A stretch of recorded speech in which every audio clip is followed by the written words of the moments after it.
Hello everyone, तुमच्या सर्वांचे आस्वाद रेसिपीजमध्ये मी अमृता पुन्हा एकदा मनापासून स्वागत करते.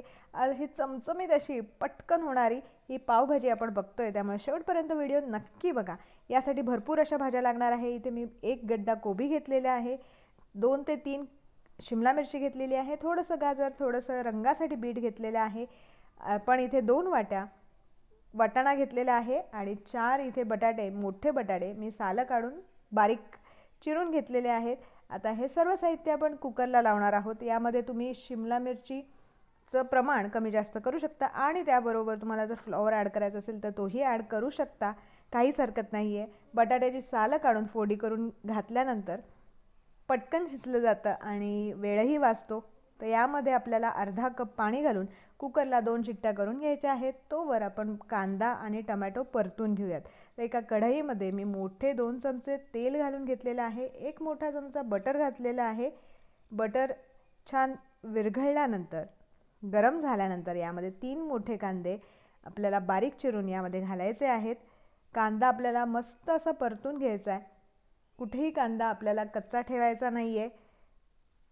तर कांदा आपण इथे परतून घेऊयात. साधारण याला आपल्याला 7 ते 8 मिनिटं नक्कीच लागणार आहे. यामध्ये आपण जिंजर गार्लिक पेस्ट घालून घेणार आहोत. इथे मी अर्धा चमचा आलं लसणाची पेस्ट घातलेली आहे. तुम्हाला हवं असेल तुम्ही फ्रेश घालू शकता किंवा मी इथे स्मिथ अँड जॉन्सची जिंजर गार्लिक पेस्ट यामध्ये घातलेली आहे, वापरलेली आहे. कांदा मस्त शिजून घेऊयात. इथे एका साईडला कुकरही छान थंड झालेला आहे. भाज्या थंड करायला ठेवलेल्या आहेत, त्यानंतर मिक्सरमधून काढून घ्यायचे आहेत. आता इकडे बघा तुम्ही, कांदा मस्त असा ट्रान्सपरंट व्हायला लागलेला आहे. आता यामध्ये आपल्याला टोमॅटोची प्युरी घालून घ्यायची आहे. साधारण 3 मोठे टोमॅटो मी मिक्सरला बारीक करून प्युरी तयार करून घेतलेली आहे, ती यामध्ये ॲड करून घेऊयात. तुम्हाला माझ्या रेसिपीज कशा वाटतात कमेंट करून सांगायला विसरू नका. जर रेसिपी आवडत असेल तर जरूर लाईक करा, शेअरचं बटन दाबा आणि त्याचबरोबर सबस्क्राईब केलं नसेल तर जरूर सबस्क्राईब करा. आता याला छान वाफ येऊन द्यायची आहे. मस्त असं शिजलं गेलं पाहिजे. तुम्ही बघू शकता मस्त वाफ आलेली आहे. टोमॅटो आणि कांदा मस्त शिजलेला आहे. आता यामध्ये आपल्याला मसाले घालून घ्यायचे आहेत. तर इथे मी हळद घालून घेते.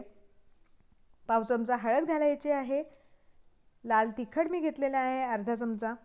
धना जिरा पावडर यामध्ये घालून घ्यायची आहे, 1 चमचा धना जिरा पावडर आणि त्याचबरोबर आपल्याला पावभाजी मसाला घालून घ्यायचा आहे. तर इथे मी 1.5 ते 2 चमचे पावभाजी मसाला यामध्ये ॲड करणार आहे. हे प्रमाण साधारण 6 जणांसाठी आहे. 6 जण अतिशय मनसोक्त ही पावभाजी खाऊ शकतात. आपण भरपूर वेळेस पावभाजी करतो आणि सगळ्या घरोघरी ही पावभाजी आवडली जाते. तर या पद्धतीने जरूर करून बघा. जर तुम्हाला आवडली तर तुमच्या फ्रेंड्सबरोबर शेअर करा आणि सबस्क्राईब केलं नसेल, सर्वात पहिल्यांदाच हा व्हिडिओ बघताय तर जरूर लाईक करा, शेअर करा आणि सबस्क्राईब करा. आता मिक्सरमधून मी सर्व भाजी बारीक करून घेतलेली आहे, ती यामध्ये ॲड करूयात आणि काही मिनिटातच आपली पावभाजी इथे तयार होणार आहे. छान खालपर्यंत आपण मिक्स करून घेऊयात. थोडीशी घट्ट वाटते, त्यामुळे आपण यामध्ये पाणी ॲड करणार आहोत. इथे मी अर्धा कप पाणी यामध्ये ॲड करते. परत एकदा मिक्स करून घेऊयात. काहीतरी स्पेशल ओकेजन असेल तर पावभाजी नक्कीच केली जाते. मला ही प्रचंड आवडते. तुम्हाला आवडते की नाही हे मला कमेंट करून सांगायला विसरू नका. यामध्ये चवीनुसार मीठ घालून घेऊयात आणि मी थोडेसे वाटाणे, अर्धी वाटी वाटाणे शिजलेले बाजूला केले होते, तेही यामध्ये घालून घेऊयात. म्हणजे खूप सुंदर दिसायला ही पावभाजी दिसते. तुम्ही वेगवेगळ्या भाज्या यामध्ये ॲड करूच शकतात. आता वरून आपण तडका करणार आहोत. त्यासाठी मी अर्धा चमचा तेल आणि अर्धा चमचा बटर गरम करून घेतलेला आहे. त्यामध्ये आपण 1 चमचा पावभाजी मसाला घालणार आहोत आणि अर्धा चमचा लाल तिखट घालून घेणार आहोत. तेल आणि बटर गरम झाल्यानंतर ती तडका कढई आपल्याला गॅसवरून बाजूला करून घ्यायची आणि मगच मसाले घालून घ्यायचे, म्हणजे मसाले जळत नाहीत आणि याचा स्वाद एक वेगळाच येतो.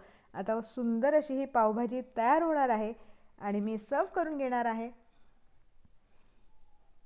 आता मी सर्व करून घेते. एक उकळी आल्यानंतर आपली पावभाजी इथे तयार आहे. तुम्हाला कशी वाटली कमेंट करून सांगायला विसरू नका. Thank you for watching my video. परत एकदा भेटूया एक छान मस्त रेसिपी घेऊन.